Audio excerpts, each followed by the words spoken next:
Single. Single ka ngayon. Hiwalay po. May anak. Okay. Meron. Single. Bali single mom, no? Oo. Ilan po anak? Tatlo. Tatlo po yung anak. Sana ho yung tatay nila? Umuwi na probinsya. Umuwi saang probinsya po siya umuwi? Bicol. Tapos hindi na po bumalik? Hindi, kauwi lang po. Kakauwi lang ng tatay nila, ng asawa mo? Oo.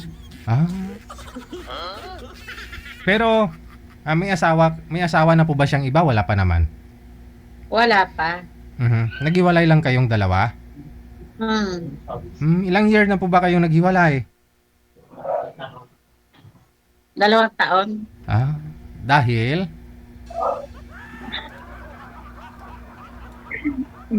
Dahil Dahil? na ayaw niyo sa akin. Ayaw niya na sa'yo. Bakit to ba? May pinagbago ba sa'yo?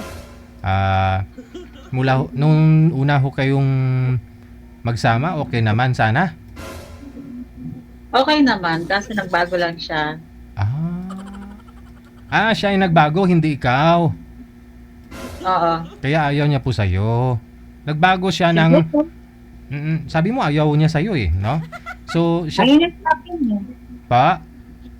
Ayaw niya sa akin. Ganun? Bakit, sa anong rason? Bakit ayaw niya sa'yo?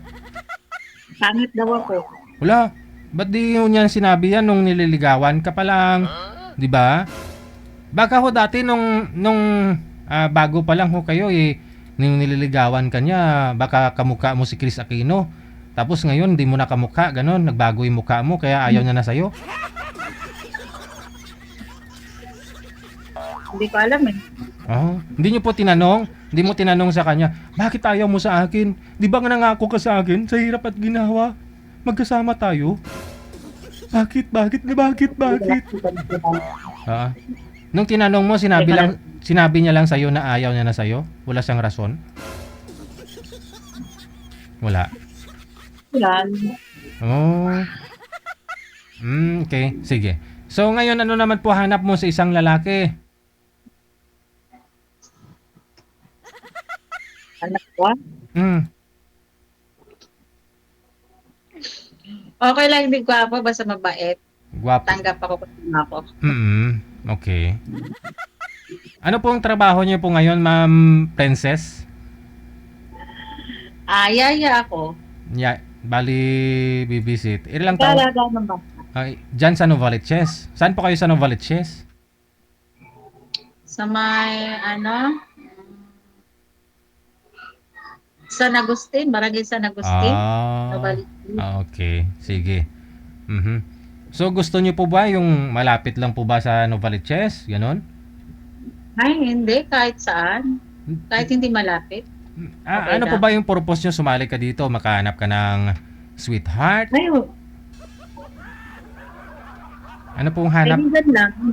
Kaibigan lang. Okay. Para alam po natin. Para alam po natin, no? Para malaman ho ng makakausap mo kung ano yung purpose mo. Kasi yung iba kasi dito, sweetheart yung hanap nila, no? Kaya kaibigan muna bago sweetheart. Doon na po tayo. Siyempre dadaan muna sa kaibigan. Pero ikaw po ba, anong gusto mo na maging sweetheart? Anong gusto ko? Yun bang malayo kayo? Gusto mo ba yon? Malayo ako. Malayo kayo sa isa't isa? Pwede rin. Kasi yung mga sumasali po dito sa programa ko, naging sila, pero malayo sa isa't isa, naghiwalay din, ganon. So ano mas prefer? Okay, mas prefer mo? Ano pong gusto mo? Gusto ko mas malayo. Malayo. Okay, sige. Hahanap pa ho ako ng malayo, ha? Okay.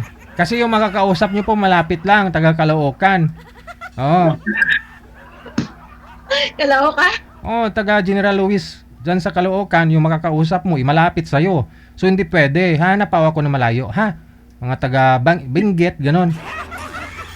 Ah, ang lapit pala. Malapit ho kasi yun po talaga yung ginagawa namin dito. Inaalam namin yung pangalan, lugar mo at saka edad. So yung sinabi mong lugar mo, Novaliches, hahanapan ka po namin ng malapit sa'yo. So pero ayaw mo kasi. So hanap ako ng taga Tawi-Tawi. Diyan lang po kayo, ma'am, ha? Okay, sige. Po. Hahanap tayo. Sino po yung mga taga Tawi-Tawi dyan?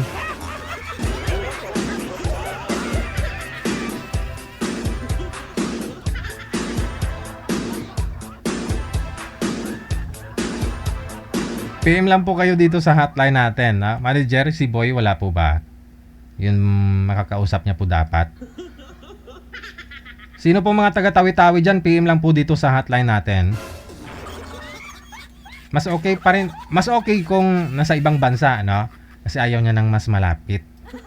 Yun po sana yung makakausap niya, taga General Luis lang, no? Vista Verde, no? Diyan sa may Kaybiga. Malapit lang ho yan, siguro mga 2 kilometro lang papunta ng San Agustin, no? Diyan sa may Novaliches. Ayaw po niya eh.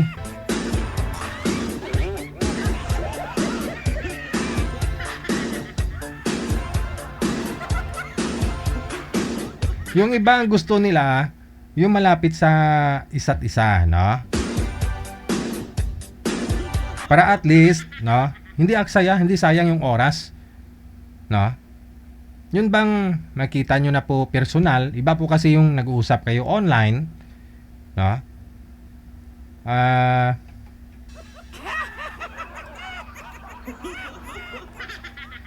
At least, no? Kung makita mo siya personal,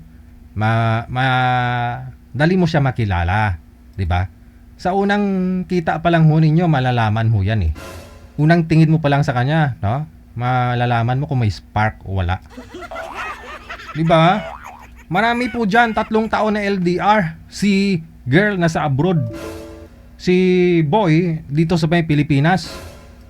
Nung medyo humupa na yung COVID, no? Medyo maluwag-luwag na, nagbakasyon dito si girl sa Pilipinas.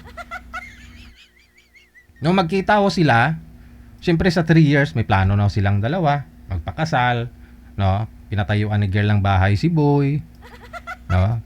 Gusto na ho sana ni girl mag for good, pero after nila magkasal, ibang nangyari, no? Bumalik si girl sa abroad kasi dito lang sa Pilipinas, parang sabi niya umaasa lang daw yung asawa niya sa kanya, no? Hindi na ho nagtatrabaho. Ganun, nasanay ho siguro na pinapadalahan na lang, no? Kasi nasa abroad nga si girl. Ayun, bumalik si girl sa abroad, no? Sa masamang palad, naghiwalay pa rin sila. Nabuti nga kamo, hindi daw siya nabuntis. Siyempre, 3 months din sila magkasama, no? After ng kasal nilang dalawa. So yun nga po, no? Iba yung ugali ng lalaki kaysa sa personal, no? Sayang lang po yung ano nila, no? Pinagsamahan, 'di ba? Oh. So, paano 'yan? Gusto ni girl kasi yung mas malayo, no? Manager, baka meron po diyan taga Canada. DJ Joe.